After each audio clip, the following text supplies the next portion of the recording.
adik Airini, Kak Nadia?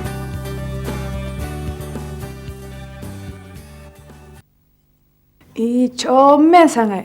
Berapa umur dia, Airin? Setahun 3 bulan, tapi dah pandai bergaya. Kalau dia dapat baju baru, tentulah dia sibuk nak cuba semua. Ni gambar siapa pula? Ni gambar abang saya. Abang si comel tu jugalah. Patutlah comel. Tengok, abangnya pun kacak. Tu belum tengok kakak dia lagi.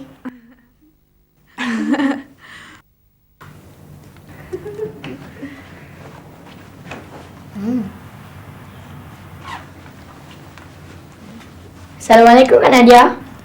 Waalaikumsalam. Jumpalah masuk. Hafiz, Arjun, marilah sini tengok gambar. Gambar siapa? Gambar adik Airin. Saya pun ada gambar comel juga. Masa saya kecil-kecil. Tak payahlah Jun, simpan saja gambar awak tu. Dah lah tu, kita sebenarnya ada topik menarik hari ni. Tu yang sibuk tengok gambar adik saya.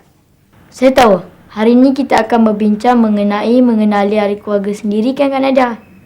Betul tu. Tapi sebelum tu, kita saksikan dulu kisah kita kali ni. Berkenaan dengan tajuk mengenali keluarga.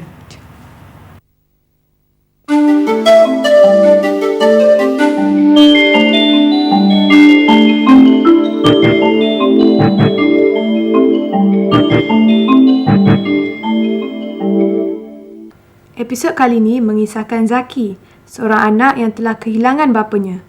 Walaupun begitu, dia masih mempunyai seorang ibu, seorang kakak dan seorang abang. 3 beradik ini sering tolong-menolong antara satu sama lain di samping membantu ibu mereka di gerai kuih. Sekiranya Zaki bersekolah sesi petang, dia akan membantu ibunya pada sebelah pagi. Dan sekiranya dia bersekolah sesi pagi, dia akan membantu ibunya pada sebelah petang pula. Kakak Zaki yang bernama Nurul juga selalu membantu ibunya. Walaupun bakal menghadapi peperiksaan SPM tidak lama lagi, dia tidak pernah mengabaikan tanggungjawabnya dalam membantu ibunya. Abang Zaki pula baru sahaja mendapat pekerjaan di bandar. Walaupun tinggal berasingan, dia akan pulang seminggu sekali melihat keadaan keluarganya.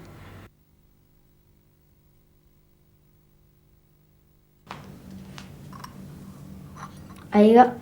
Terima kasih Zaki. Hari ni macam mana? Balik awal? Yalah Kak, macam semalam. Sekejap je habis. Itu semua rezeki Tuhan yang bagi. Lebih-lebih lagi masa cuti sekolah macam ni. Kalau ada rezeki, dapatlah kita jual semuanya. Kalau tak habis, kita balik rumah jadi rezeki kita pula lah. Yalah Kak, saya nak tolong Mak di dapur sekejap.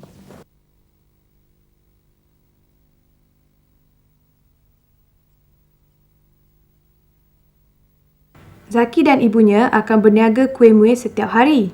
Sekiranya pada musim cuti sekolah, Zaki akan membantu ibunya pada waktu pagi dan petang. Pada sebelah petangnya pula, ibu Zaki akan menggoreng kuih di gerainya.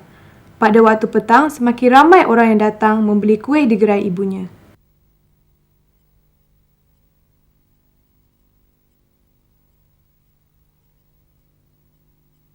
Dalam kelompok pelanggan itu, kelihatan seorang ayah yang datang membeli kuih dengan anaknya yang lebih kurang sebaya dengan Zaki. Daripada perbualannya dengan ibunya, Zaki mendapat tahu yang keluarga itu baru berpindah ke taman perumahan itu beberapa hari yang lalu. Zaki juga mendengar yang anaknya itu bernama Daniel dan keluarga tersebut sedang membersihkan rumah baru mereka. Oleh kerana kehabisan kuih yang telah digoreng, Ibu Zaki telah meminta agar ayah dan anaknya itu pulang dahulu ke rumah dan Zaki akan menghantar kuih itu ke rumah mereka apabila siap digoreng.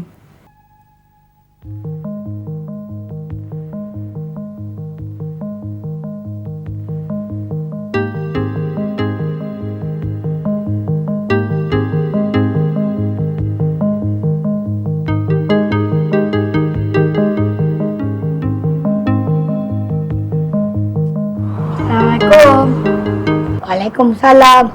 Ayah, kuih dah sampai. Mari masuk. Rumah pakcik ini masih bersepah lagi. Maklumlah baru pindah. Tak apa. Nama saya Daniel. Nama saya Zaki. Rumah saya di kawasan flat sana. Kalau macam tu, berjiranlah kita nampaknya.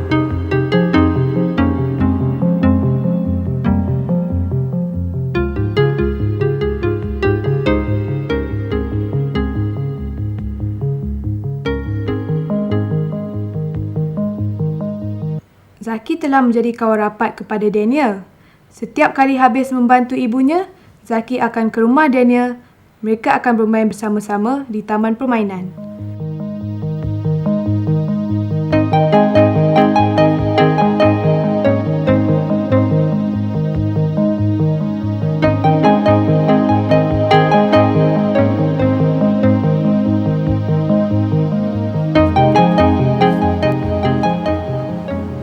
Kenapa ni Daniel?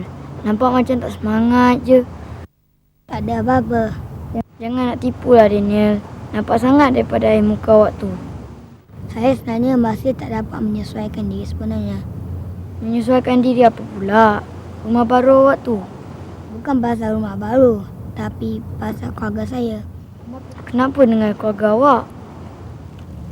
Saya sebenarnya anak angkat. Saya diambil keluarga angkat saya 2 tahun yang lalu. Tapi sehingga sekarang, saya masih ada rasa janggal dengan mereka.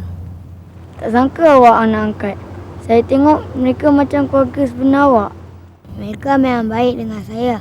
Cuma saya saja yang kadang-kala terasa janggal dengan mereka. Zaki mendengar luahan daripada Daniel mengenai kejanggalannya bersama keluarga angkatnya walaupun telah bersama mereka selama 2 tahun. Walaupun Daniel merupakan anak angkat, tetapi kata Daniel, mereka tidak pernah menganggapnya seperti anak angkat. Daniel dijaga dan dibesarkan dengan sempurna dan penuh rasa kasih sayang dan tanggungjawab. Awak sepatutnya bersyukur Daniel. Kenapa? Sebab walaupun awak kehilangan keluarga awak sebenar, masih ada lagi orang yang sanggup menjadi ibu bapa angkat awak. Saya tahu. Jadi seelok-eloknya awak janganlah fikir sangat dengan perkara ni. Yang penting kita harus menghormati mereka seperti ibu kandung kita sendiri. Baiklah, saya akan cuba. Ini bukan nak cuba lagi, tapi dah jadi tanggungjawab kita sebagai anak.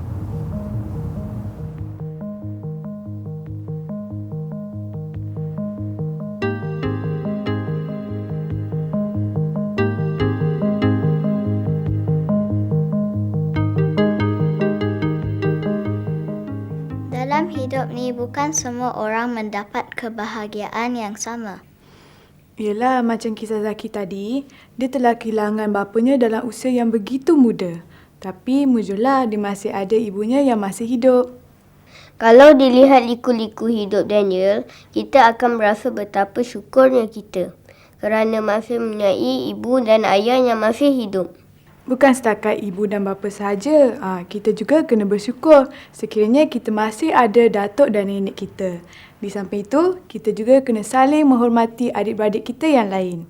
Tak kiralah kakak kita ke, abang kita ke ataupun adik kita. Saya rasa kita sebagai anak dalam keluarga sepatutnya mengambil berat tentang ibu bapa kita. Kita mesti taat kepada mereka dan selalu membantu mereka. Bila saya sudah besar nanti, saya berjanji akan menjaga ibu dan bapa saya sebaik-baiknya. Saya ingin melihat mereka gembira kerana kejayaan saya suatu hari nanti. Bagus tu Arjun, sikap macam inilah yang kita mahu.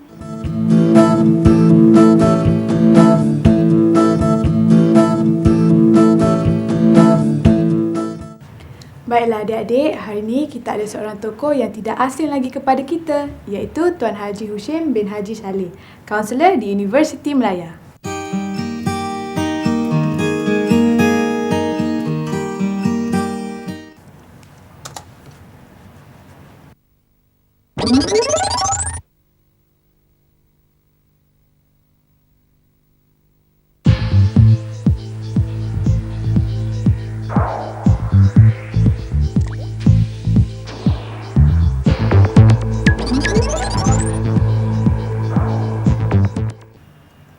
Assalamualaikum Tuan Haji. Apa khabar? Waalaikumsalam warahmatullahi wabarakatuh. Dan khabar baiklah. Alhamdulillah. Adik-adik semua apa khabar? Baik. Kami di sini ingin sekali lagi menemu ramah Tuan Haji, tapi kali ini tajuknya berkenaan dengan mengenali keluarga. Boleh, apa salahnya? Jadi apa soalan dia tu? Bolehkah Tuan Haji nyatakan apakah maksud keluarga asas dan keluarga kembangan? Dan bagaimanakah kita hendak menyayangi keluarga kita? Okey, dari segi keluarga kita bagi pada dua. Satu keluarga asas dan satu keluarga kembangan. Jadi keluarga asas ni biasanya meliputi ayah kita, ibu kita, adik-beradik kita, datuk kita, nenek kita. Jadi ini semua yang dimaksudkan dengan keluarga asas. Jadi itu penjelasan mengenai keluarga asas lah. Okey, keluarga kembangan ni pula maknanya ialah kita ada ayah saudara kita, bapa saudara kita, ibu saudara kita, sepupu kita, uncle kita ke, ataupun kita punya cousin ke, ataupun saudara-saudara yang dekat dengan kita lah. Itu dipanggil keluarga kembangan. Mana ada dua lah kat sini. Dan kalau kita tengok macam mana kita nak menyayangi dan hormat pada keluarga ni, yang pertama sekali ialah kita mesti ada rasa kasih sayang. Sayang, dia akan timbul rasa hormat. Dan kita rasa menghargai apa pengorbanan yang telah dilakukan oleh ibu dan ayah kita. Ini menyebabkan seseorang anak itu, kita akan rasa sangat menghormati ibu dan ayah kita. Sebab ibu bapa melahirkan kita, membesarkan kita. Kalau kita tengok ibu kita, macam mana mengandungkan kita 9 bulan 10 hari dengan penuh susah payah. Kadang-kadang ibu tak sihat, dan lepas itu melahirkan kita pula, lepas itu membesarkan kita daripada kecil, lepas itu misalnya memberi segala kemudahan-kemudahan kepada kita, seperti misalnya pergi hantar ke tadika, hantar ke sekolah, beli permainan, dan berbagai-bagai lagi kemudahan yang beri selain daripada keperluan-keperluan asas. Kita tidak boleh sekali-kali membenci ataupun tidak menyayangi keluarga, sebab keluarga ni ialah segala-galanya dalam diri kita. Kemudian kita hendaklah memfikir juga bahawa dalam kehidupan kita ni, selain daripada memberi dari segi harta benda dan sebagainya, juga ialah kasih sayang. Kasih sayang ini sangat penting. Dan kasih sayang hanya boleh diberi oleh ibu dan ayah dan juga ahli keluarga. Tanpa kasih sayang, kita rasa seolah hidup kita ini tidak bermakna, walaupun kita ada wang yang banyak, kita duduk dalam rumah yang besar dan sebagainya. Dan kita juga hendaklah bukan saja menghormati ibu dan ayah, tetapi juga kepada kakak, kepada abang kita, kepada ahli-ahli yang keluarga kita, yang mana mereka ini juga banyak memberi tunjuk ajar kepada kita. Dan juga mungkin kita hormat juga kepada atuk kita, nenek kita. Hari ni ramai atuk-atuk nenek misalnya menjaga cucu, menjaga kita. Jadi jasa mereka ni kita tidak boleh biarkan begitu saja. Dan kita juga hendaklah menjadikan keluarga kita ni sebagai kawan, sebagai teman. Kadang-kadang kita bergurau senda dengan abang kita, dengan kakak kita, dengan ayah kita, dengan adik-beradik kita dan sebagainya. Dan kalau boleh, kalau ada perselisihan faham sikit-sikit tu, kita cepat-cepat maafkan. Jangan berpanjangan. Di dalam keluarga, kita jangan ada dendam-dendam. Jangan ada perasaan hasad dengki. Ini tanda-tanda kita sayang pada keluarga kita lah. Dan kita kalau boleh, kalau ada misalnya kita adik-adik yang kecil, kita hendaklah menyayangi mereka, kerana dah menjadikan mereka itu sebagai teman untuk kita berhibur, untuk kita misalnya bermain. Jadi sebenarnya dalam menyayangi keluarga ini, kita hendaklah menyayangi pada semua ahli-ahli keluarga kita. Dari ayah kita, dari ibu bapa kita, dari nenek kita, atuk kita, dari misalnya adik-beradik kita, saudara mara kita, semua kita perlu sayang. Jadi inilah yang menyebabkan keluarga itu bahagia. Jadi kesimpulannya di sini ialah kita hendaklah mengenali keluarga kita, dan hendaklah kita tahu dari segi kata orang tu, setiap ahli keluarga kita, dan kita hendaklah rasa hormat, rasa sayang kepada setiap ahli keluarga kita. Kerana kalau tidak ada ahli keluarga, kita tak akan ke mana. Jadi hendaklah kita menyayangi keluarga kita, sampai bila-bila. Tuan Haji, apakah maksud ungkapan rumahku, syurgaku? Rumahku, syurgaku. Saya percaya semua orang mengimpikan sebuah rumah yang bahagia. Rumahku, syurgaku maknanya sini-sini ialah kita nak rumah kita tu bahagia, ceria. Kalau kita balik rumah tu, kita seronok. Dan kita akan, kata orang tu, berbincang dengan keluarga, dan tempat kita mencurahkan kasih sayang di rumah kita. Beza dengan kawan-kawan dan sebagainya. Berbeza dengan ibu dan ayah kita ataupun adik-beradik kita. Iaitu tempat kita mencurahkan kasih sayang. Tempat kita meluahkan perasaan. Kita ada masalah misalnya kat sekolah, kat luar dan sebagainya, kita balik rumah, kita sampai rumah, kita cerita dengan mak bapak kita, masalah tu selesai. Itu yang dimaksudkan dengan syurga tu. Dia kalau misalnya kita balik rumah, kita tak ada tempat nak mengadu dan sebagainya, itu dia terbalik lah. Bukan jadi syurga lagi dah. Jadi tempat yang begitu kata orang tu panas, tempat yang tidak menyeronokkan. Kita tak mahu rumah kita jadi tempat yang begitu panas dan tidak menyeronokkan. Kita nak rumah kita menjadi satu syurga. Syurga tidak semestinya rumah tu banglo, rumah tu besar, rumah kita pondok ke kecil ke, tetapi yang penting ialah dalam rumah tu ada keharmonian, ada keceriaan, ada gurau senda antara ibu bapa. Satu lagi ialah suka sikap tolong menolong. Jangan ada sikap selfish ataupun penting diri sendiri. Jangan misalnya ada hasad dengki dengan adik-beradik. Ini semua akan menjadikan kita jadi rasa seronok, jadi rasa ceria. Di rumah tu kita balik rasa ceria. Sebab apa?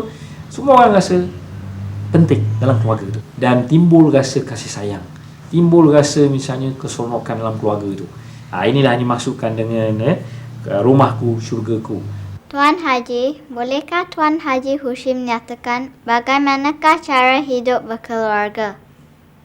Sekarang kalau kita nak misalnya nak menghidup cara hidup keluarga yang baik ni ialah dengan mana kita mengenali semua ahli keluarga kita. Kita kenal ahli keluarga kita, baru timbul rasa sayang, rasa hormat tu. Contoh misalnya kalau kita sebagai anak, kita tahu siapa ayah kita. Ayah kita kerja kat mana. Ayah kita misalnya kelulusan universiti mana. Contoh Dan pukul berapa ayah kita pergi kerja, pukul berapa ayah kita balik. Begitu juga dengan ibu kita. Kita tahu latar belakang ibu kita. Ibu kita kerja kat mana, belajar sekolah mana dulu, apa hobi ibu kita, kan? Jadi bila kita tahu hobi ibu kita, ayah kita ni, maknanya kita boleh masuk lah. Katakan ibu kita misalnya suka main badminton. Nak wujudkan keluarga yang bahagia, kita ajak ibu kita main badminton. Tak salah.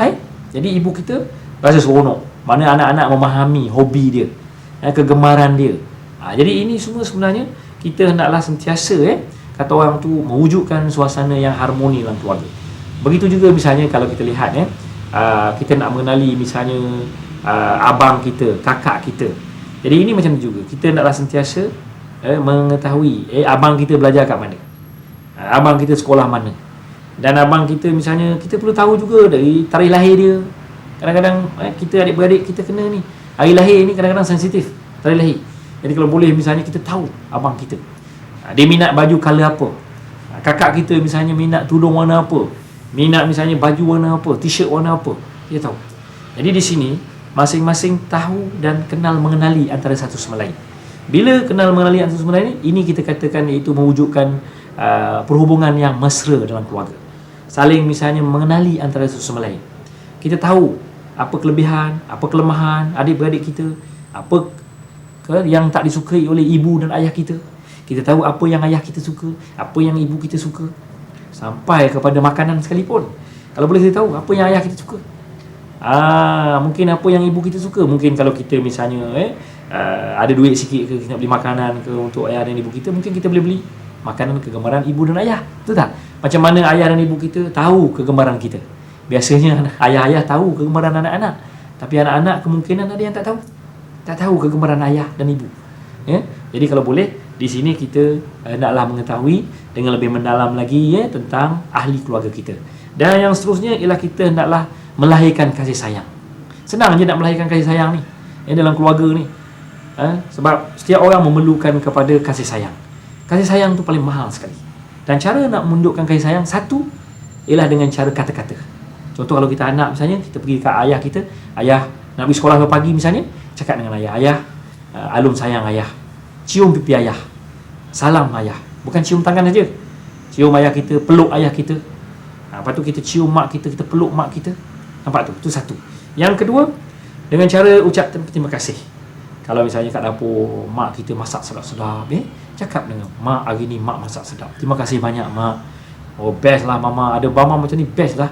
Jadi mama tu rasa seronok lah tapi kalau kita misalnya langsung tak ada ucapan terima kasih, tidak ada misalnya kita rasa penghargaan dan sebagainya, kemungkinan kita akan kehilangan kasih sayang itu. Dan seterusnya kita hendaklah juga meraihkan, kalau misalnya hari-hari jadi dan sebagainya, kita bagi kad kepada ibu dan ayah kita, kepada abang kita, kepada kakak kita, kita hendaklah sentiasa bagi perkara-perkara seperti ini supaya jadi satu peringatan lah dalam keluarga kita.